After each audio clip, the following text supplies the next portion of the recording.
नमस्कार, मी Shivaji Kamble, SK news Latur चॅनलमध्ये आपले स्वागत आहे। आपण पाहूयात एक महत्त्वाची आणि विशेष बातमी। लातूर उपविभागीय अधिकारी कार्यालयातील मनमानी कारभार करणारा अव्वल कारकून मुजावर यांना तात्काळ निलंबित करण्यासाठी शिवसेनेचे हलगीनाद व धरणे आंदोलन। लातूर येथील उपविभागीय कार्यालयातील अव्वल कारकून मुजावर यांना तात्काळ निलंबित करण्यात यावे, तसेच त्यांच्या पूर्ण प्रॉपर्टीची सखोल चौकशी करण्यात यावी असे अनेक वेळा निवेदन देऊनही कार्यवाही होत नाही। अवैध गौण खनिज वाहतूक प्रकरणी महाराष्ट्र जमीन महसूल अधिनियमानुसार दंडात्मक कारवाईचे आदेश उपजिल्हाधिकारी यांना असताना ते कोणतीच कारवाई करत नाहीत। त्यामुळे शिवसेना उद्धव ठाकरे लातूर तालुका प्रमुख रमेश पाटील यांच्या नेतृत्वात आज 5 मार्च रोजी सकाळी 10 वाजल्यापासून लातूर उपविभागीय कार्यालयासमोर हलगीनाद व धरणे आंदोलन करण्यात आले। लातूरच्या उपविभागीय कार्यालयात सदरचा अव्वल कारकून मुजावर हा किती दिवसांपासून उपविभागीय कार्यालयामध्ये रुजू आहे यांची सखोल चौकशी करण्यात यावी व त्याचा CDR तपासण्यात यावा।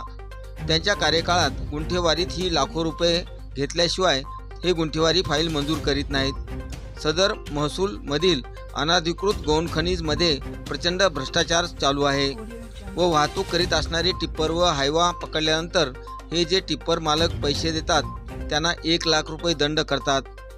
पैसे देण्यास नकार दिल्यास रिकाम्या गाड्यांवर मनमानी दंडात्मक कारवाई करतात।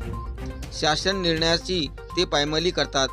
अशा अव्वल कारकुनास तात्काळ निलंबित करण्यात यावे यासाठी शिवसेना उद्धव ठाकरे गटाचे लातूर तालुका प्रमुख रमेश पाटील यांच्या नेतृत्वात उपविभागीय कार्यालयासमोर हलगीनाद व धरणे आंदोलन सुरू केले आहे।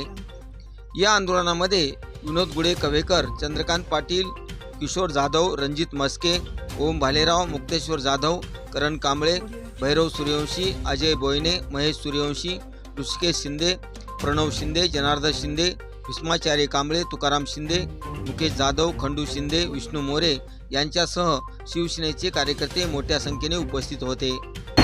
या ठिकाणी मुरमाच्या गाड्या, वाळूच्या गाड्या आणि गुंठेवारीमध्ये प्रचंड लाखो रुपयाची लूटमार, शासनाचा महसूल बुडवून स्वतःचं घर भरते।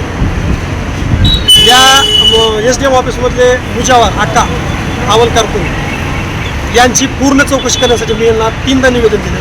कुठल्याही प्रकारची त्यांनी दखल घेतली। त्याचं कारण आहे, ज्यावेळेस तहसीलदार लातूरला मुरमाच्या किंवा वाळूच्या गाड्या देतात टिप्पर हायवा, त्यावेळेस ज्यावेळेस गाड्या इकडे पाठवल्या जातात त्यावेळेस दंडाची कारवाई करून यांना अहवाल तहसीलदार देतात। त्यावेळेस अहवाल द्यायचा त्यावेळेस सन्माननीय SDM मॅडमनी त्या GRची थोडी तर विचार करावा ना। शासन दिलेल्या GR आहे 2018चा।